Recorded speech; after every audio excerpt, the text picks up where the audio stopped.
Naruto to Boruto Shinobi Striker will never be the same again. Hey, I feel like I didn't really give you the best update in my latest video, so we're gonna get into that now. Patch 2.40 is live in Shinobi Striker right now. Temari is able to be playable, but is not downloadable as of right now on Thursday. You'll get her on Friday if you have the season pass or if you buy her individually. Also, later in this video, I'm also gonna be covering unreleased items, so if that's not really your thing, I'll make sure to put some time codes below so you can just skip over that. I might act cool. I lost gang members, I can't act cool.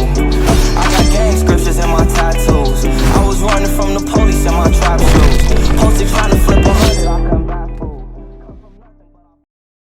Before we get to anything, I want to talk to you about the patch notes for 2.4. For our newer players, there are purchasable items added, so you can go look at those if you need them. There are more colors added for hair color and skin color. The prices have been adjusted for some of the Shinobi boosts, so if you need to take a look at those to save some Rio, even though we don't really use Rio even that much. Now, here comes the ninjutsus and ninja tool reductions or buffs. In a patch not too long ago, Flame Bomb actually got a buff where it was multiple hits. Now they've decreased the ninjutsu damage dealt. Imitation Drawing is not quicker to get, but quicker to get off. Susanoo Armor got a decreased ninjutsu cooldown, but to decrease ninja effect time. That means it's not going to be around you as long. Earth Dragon Bullet has added an effect, and now it will point at the person. Cherry Blossom Clash allows you to use it in the air and allows you to have a bigger radius. Crimson the Drizzle also got a similar buff here. It allows you to use it in the air, which is great. High Speed Movement also got a huge buff here. I like it a lot. And also some Flash Medicine and the Super Tough Medicine got a nerf a little bit. Honestly, Flash Medicine probably should have been nerfed. It's a kind of annoying. You're probably thinking there's a jutsu or two that is missing. Well, guess what? Imperial Wrath did get a change, but all they did was change the name of Imperial Wrath to Scientific Ninja Tool Reverse Scale. Now, here is the full reward list for Temari. I didn't do a great job breaking this down in my last video. I did it a little bit quickly, so today we're going to do that right now. Now, you're probably thinking, oh, wow, cool, the fan. Well, look at my jutsus to the right-hand corner. Yeah, unfortunately, it is going to be for defenses, but it has a really cool animation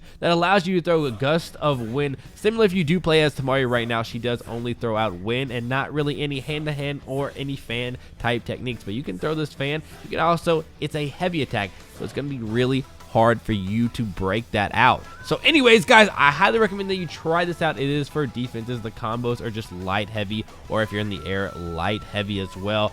It's really pretty simple. You can just throw out heavies and it'll do this gust of wind. Now, here's one of the outfits that you do get with the Temari DLC. You can actually use it on male CSCs personally, but I wouldn't recommend it. It makes you look a little weird. If you're into that, go off King. Here is your second outfit that you're going to get after you level up the DLC once you get her. Alrighty, it's time for the ninjutsu. This one is called Wind Scythe Jutsu. This allows you to send out multiple tornadoes and they will go hunt for an opponent. Now, you can target somebody and it'll immediately go there, but they will reach out and follow any target and do multiple hits. Actually, you can jump on top of the tornadoes and bounce like a little trampoline. It's pretty dope. Summoning Blade Dance. This is where you're gonna summon Kamakuri. Is that how you pronounce it? Who knows? I'm not good at pronouncing things, but you're basically gonna essentially have a ferret type summoning that will chase your opponent. Now, what it will do is allow them to be trapped in a vortex where they cannot be healed. Only self heals will work. If they try to be healed by the healer, it just won't work. This thing has absolute immense tracking to the point where it's similar to a Madara Fireball before it was patched. This thing can do 180s in the air, 360 no scopes. You guys saw this at the beginning of the video, but this is the ultimate, the Sea Dragon. This will bring people in from wide and far and suck them up in a tornado. It can pull in the whole lobby if it has to, but it does have a limited range of force. It's not going to pull people from as far as you think. Here are a few clips from me and my friend Zar playing earlier. Now, he does help newer players, so please check him out on Twitch whenever you get some time. He's really great if you need some training in Shinobi Strikers. So once you see me summon the Blade Dance, you will see a wind tunnel that is entrapping Zar here, or SSSTV,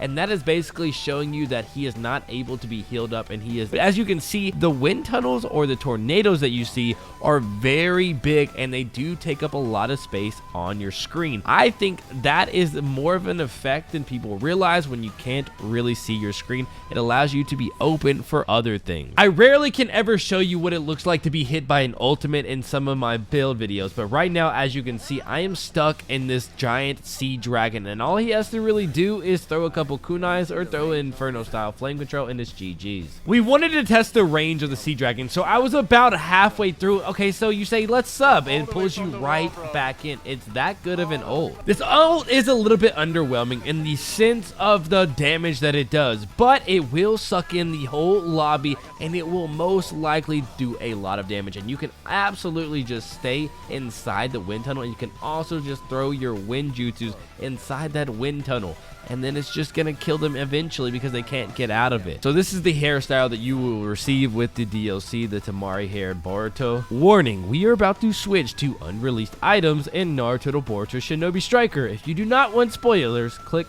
off the video now. The mask does not come out with the outfit, okay? Just go ahead and say that right now, but this is all the Concro outfits that we're eventually gonna get. I think they look dope. Here is all the celebratory outfits that we're going to get eventually. Some of these are not unreleased. Some of these are just in my items that I'm skipping over. So I'll tell you, this one is an unreleased item, and here are the special stats to go with it.